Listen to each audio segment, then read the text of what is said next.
Welcome everybody back to another BOLDcast reaction. I'm Lindsay. I'm Carson. And today we are watching Jujutsu Kaisen episode 17. What happened last time? Last time, Panda and Mechmaru got down, and we're gonna see what happens next in the Kyoto Sister School Exchange event. Group battle number 3. And with that, we'd like to tell you to support the official release. If you like this video, make sure to like and subscribe. And with that, let's just get right into it. Jujutsu Kaisen episode 17, let's go. 万年4級なんで呪術師やってんのって感じそっかちょっと安心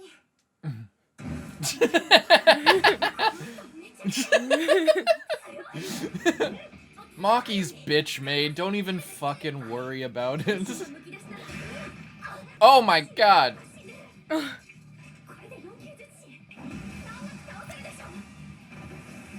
right to the edge of the cliff.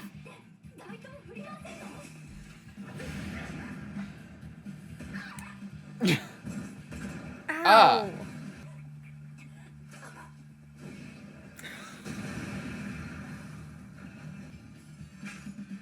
Oh, she's, yeah, gearing up for like the, I think sheathing the blade like in real kendo allows you to like strike with more sort of like reflex because you can put the force against the sheath.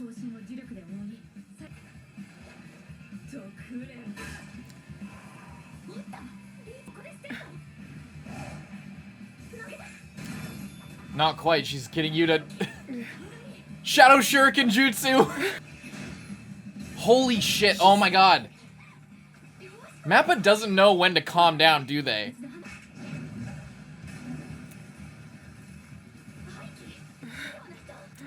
Oh. Her sword. Aikido. I love they threw in a little Aikido there, which is a real martial art, a Japanese martial art that is about like using sort of the momentum. This is where they find out the issue. May. Okay, Kakuzu.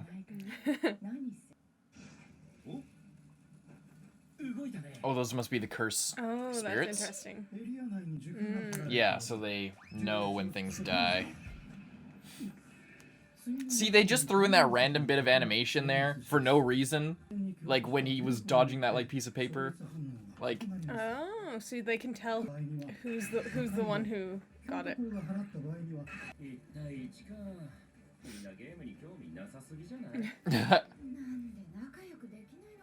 I wonder why. I wonder why they can't just get along.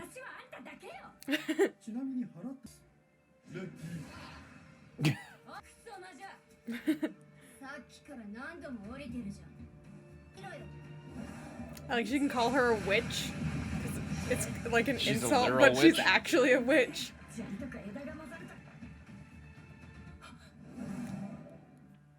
Oh, right in the spine. Oh no, right in the face!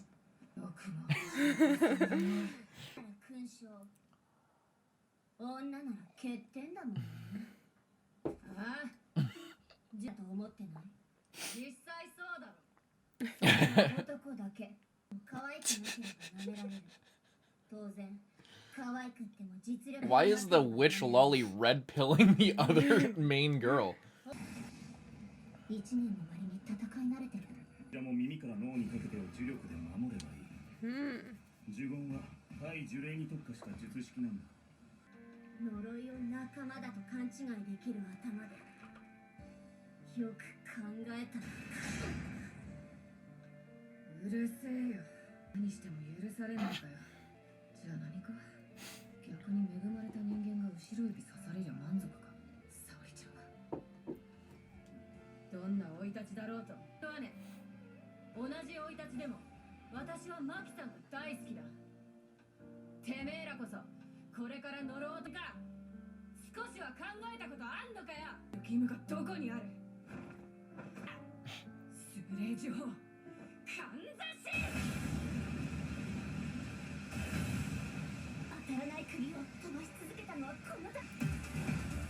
Damn.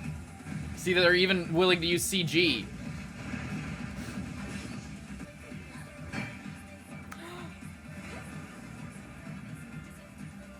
Is that some Legolas shit?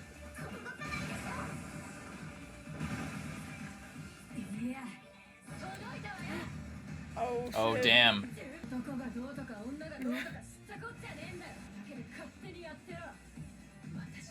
Based.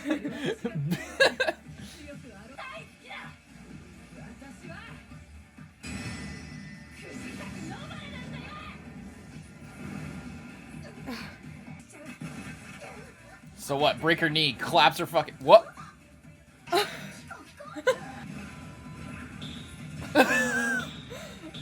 Oh my god. Oh my god! Beating the fuck out of her. Did she get shot in the head? Is that Mai? It has to be. Who else has a gun? Just barely.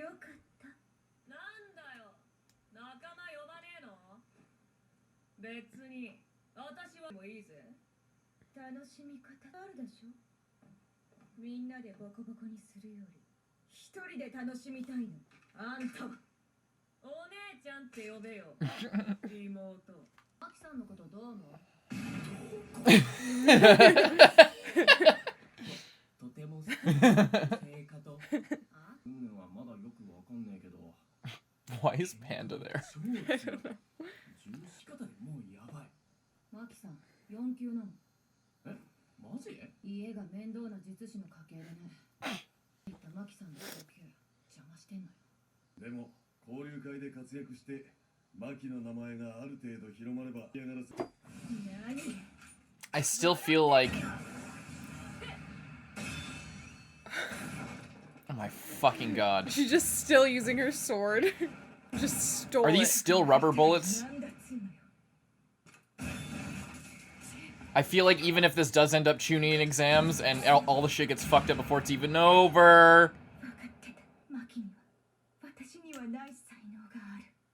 then the Kyoto's still gonna win. What? I'm getting very Rem and Rom feelings here. In that Mai is gonna be taken down a peg.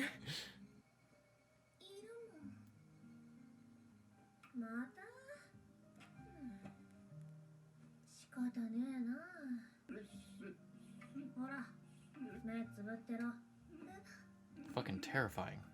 I hate that quiver to their voice. It still kind of fucks with me. Yeah. Even though it's been like every single curse we've seen.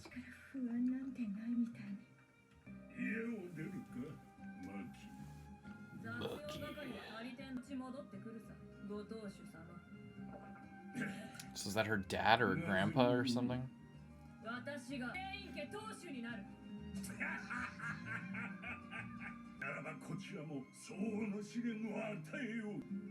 Hmm.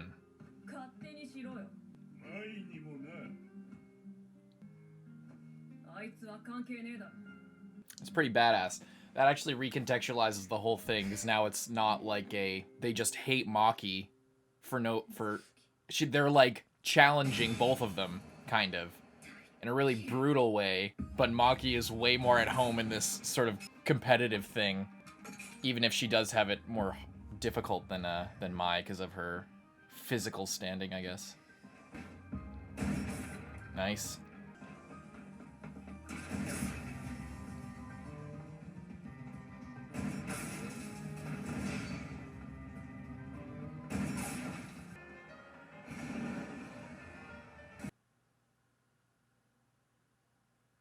We're gonna have to check that again and read that again. Did it say that they retired? I think like, it means like they're from out the of event. the fight. Yeah.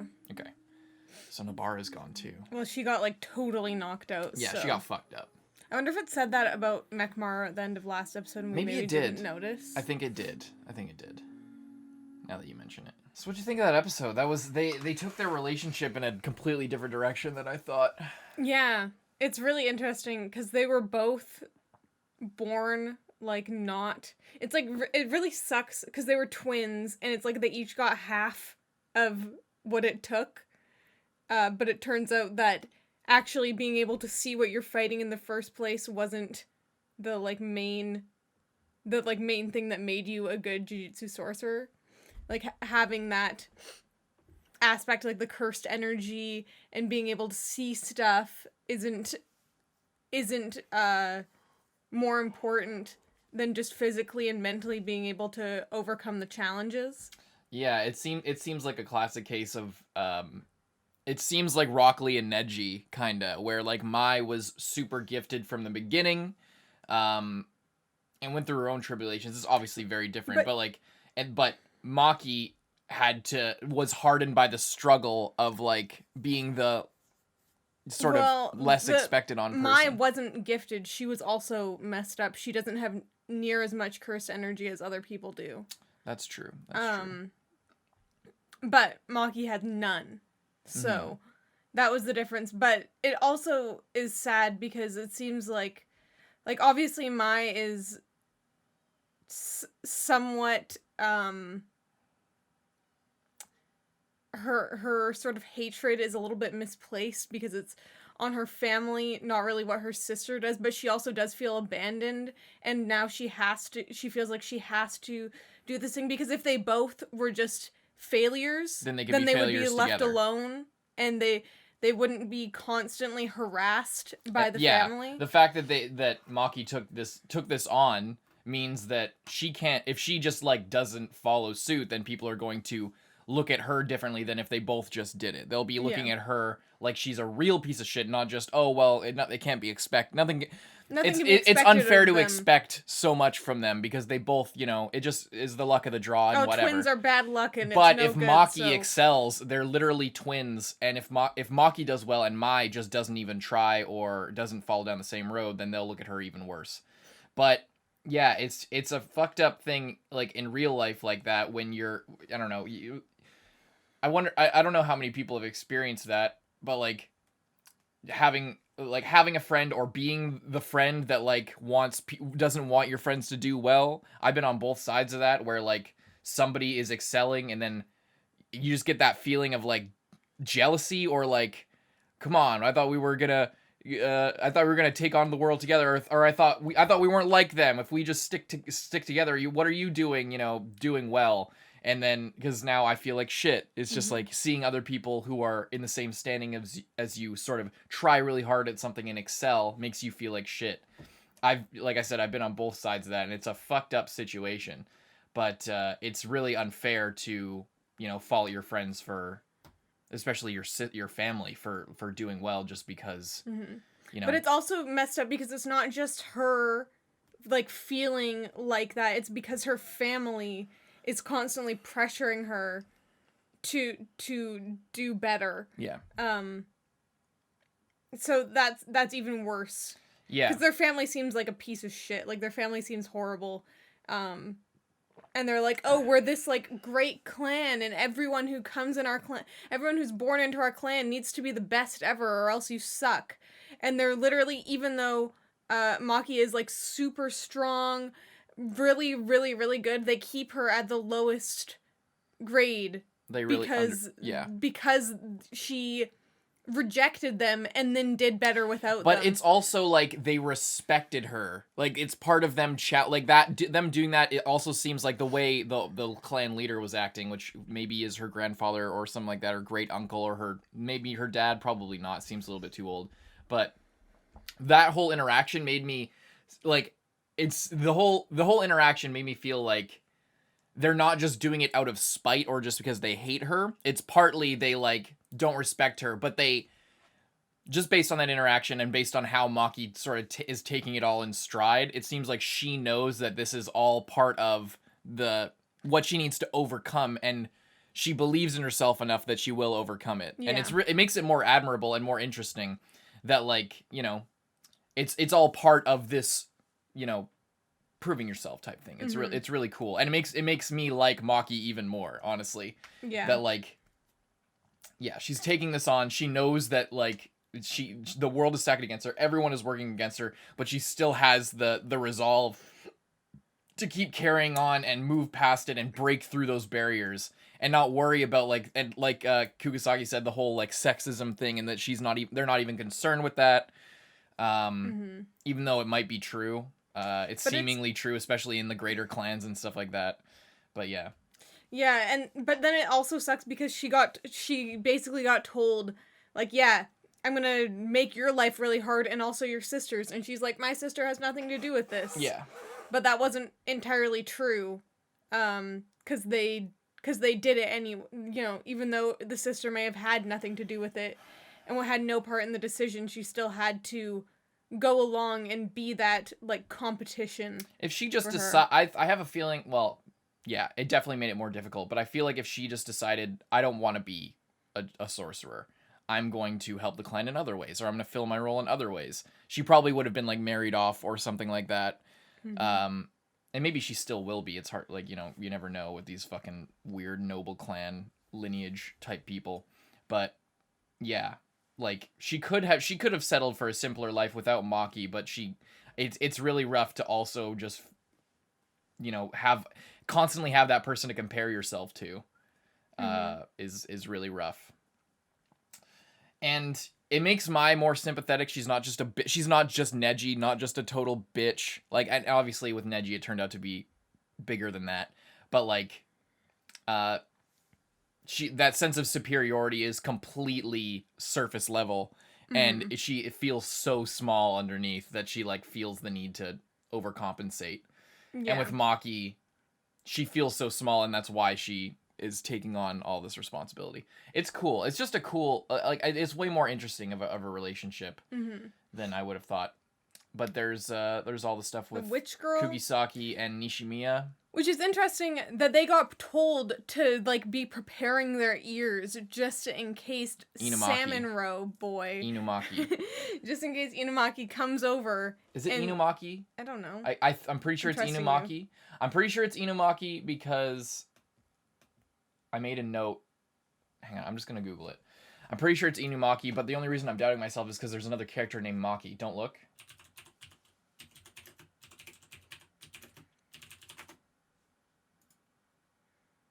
Yes, it is Inumaki. It's just in case he comes around. So they're, like, constantly on guard about it. I love that he's so understated yet such a badass. Like, or that, like, people fear him so much, and that because, like, even the threat of him being anywhere near you, because it is so, there's one way to defend it. Yeah, you can't dodge it. You can only defend against it by, like, basically deafening yourself with cursed energy. But yeah, I wonder if that'll leave themselves open. I bet they'll, like, I bet they have, like, a setup of a 2-pronged attack where Inumaki shows himself is about to say something, and then they cover their ears, and then they can't hear, like, Panda coming up and fucking claws them across the back or some shit. They gotta have something like that. Oh, that fight was so cool. That was such an incredibly animated fight. Yeah, this was a really well animated episode. We had, like, first of all, the first fight, when she just snaps her weapon in half, throws it, and then throws the next one as well. Literally Shadow Shuriken Jutsu. And then she just steals her sword, and then just takes her sword and continues to use it against her sister later. That's pretty badass. Dope. So although she's... I forget the blue-haired girl's name. Miwa. So although Miwa's not necessarily out of the fight, it seems like her main thing was her sword. Yeah. And she doesn't have that anymore. So I love the there was clearly some research done into like martial arts like kendo and aikido. They or aikido. They clearly called it out, and aikido is like a self-defense martial art primarily. At least I think. I'm no expert, but like it's similar to judo in that it uses, like, which is also Japanese martial art, in that, like, it uses momentum and stuff like that, and it's all about I think Aikido, if I have it correct, is more about disarming your opponent and stuff like that. I'm not an expert, but I like that they at least mentioned that Maki, being a person who uses physical attacks entirely, has done some sort of training in other martial arts or taken philosophies and different things from other martial arts. I think that's pretty dope. So that's cool. And then the whole how Miwa sheathed her katana and then, like, geared up for, like, her special move, which is, like, the slash, which we've seen before. But that's fucking cool. I like that, they're taking these principles from real life. It's something that I really enjoyed about God of High School, even though it was way more over the top, and it was basically just sort of set dressing. It was not nearly as, like, realistic as this. This is taking these things a lot more realistic, because it's just more toned down than God of High School was. But that's something that I always really enjoy, is when they take stuff from real life, or they, blend it in with the fantasy. I like that. Yeah, and then we had the whole nails The voodoo doll thing, yeah. Yeah, that was pretty cool. And when she jumped on the nail and grabbed the broom, and like she thought that it was a miss, but it wasn't, because she just wanted to get the broom out of there. Take her out of the air. Because what can she do on the ground? Exactly. And at this point, her mobility is her greatest strength. I'm assuming that her broom still doesn't work, or maybe it will now. It seemed like maybe she'll have to do something to it. Yeah, I'm not sure how the broom works. If not, then that's like 2 of their team out, but also Mekmaru and Mai. Yeah. So that's quite a few members of their team that are out of commission. It seems like the Tokyo people are doing better. It's interesting that, like, we know based on the OP that Jujutsu in the last OP they did a big bait and switch that we all know. So maybe they're baiting and switching us with showing Hanami like all the time fighting.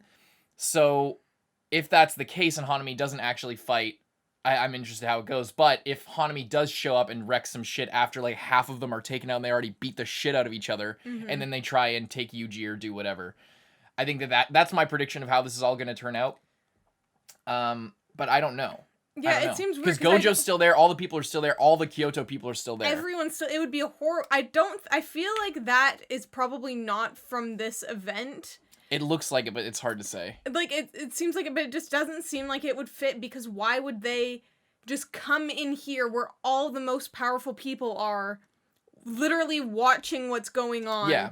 And they would just send, like, one guy who doesn't even seem to be, like, necessarily the strongest of them all. Like, Gojo could be there in a fucking flash, and they know how powerful... Like, Jogo survived, so Hanami, if he attacks, knows exactly what he's in for. He saw the previous encounter, and Jogo can tell them about the domain expansion and stuff like that, and Gojo can just teleport exactly there. And there's a bunch of other people there that are not just as powerful, also super powerful, and there's all the students who are also super powerful for their age, seemingly, especially the first years.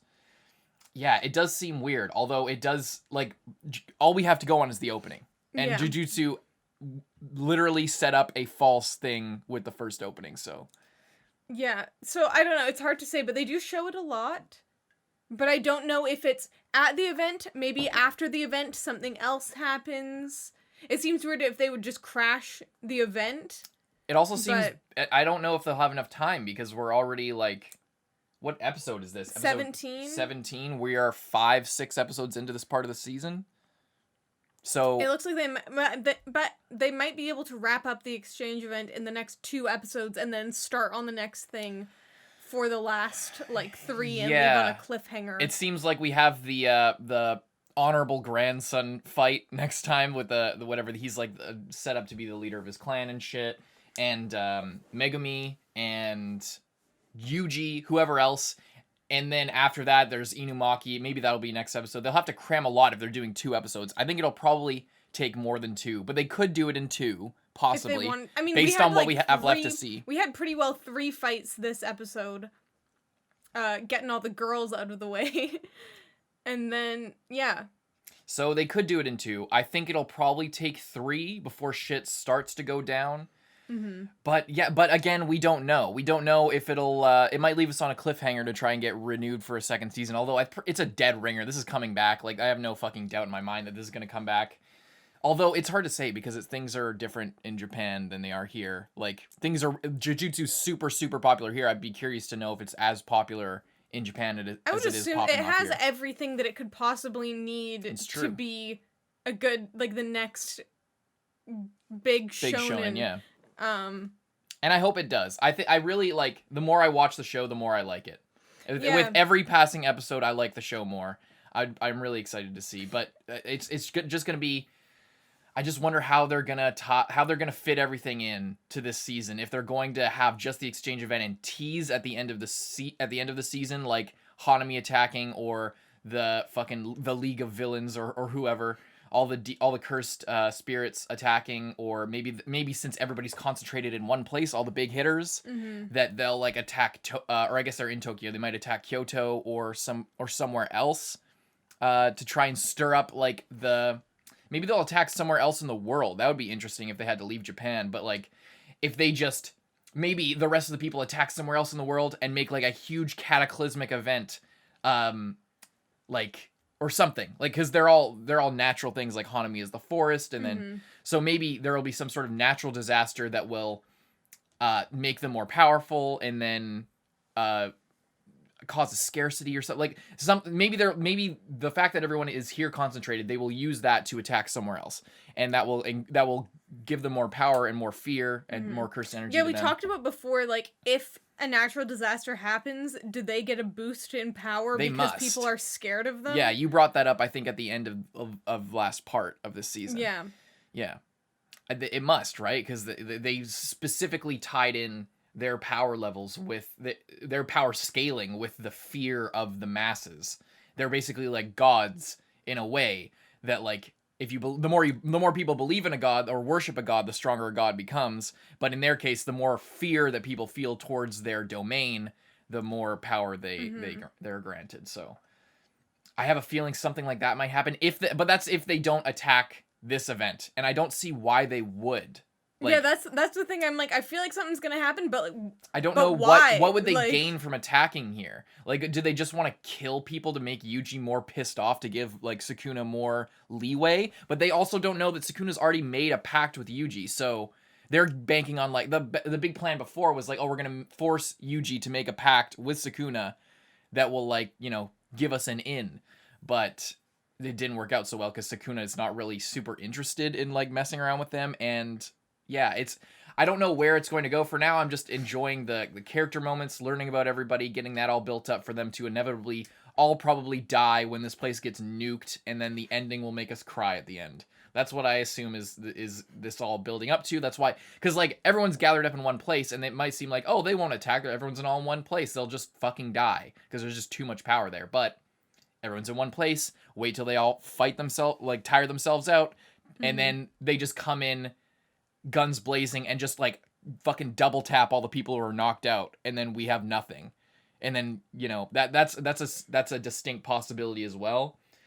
I don't know. That seems the most likely, but again, my only thing to go off of that is that this is a tournament arc of sorts. Like, it's, you know, it's not quite a tournament arc, but it's a tournament arc type thing where if we're following classic Chunin exam or whatever, World Martial Arts Tournament in the Buu Saga of DBZ type thing, where everyone's fighting and then everyone gets tuckered out, and then the real shit happens and the plot comes in, and we're learning about all these people. We get these fights, we sort of become friends, bond through battling, and then the shit hits the fan, and then everyone has to band together to fight this power. That's like classic thing. But Jujutsu has what we learned from part 1. It's one, it uses the opening to fuck with us, to mess with our expectations. 2, it is very aware of, like, the Naruto template and the Bleach template, and it used it to its advantage to fuck with us.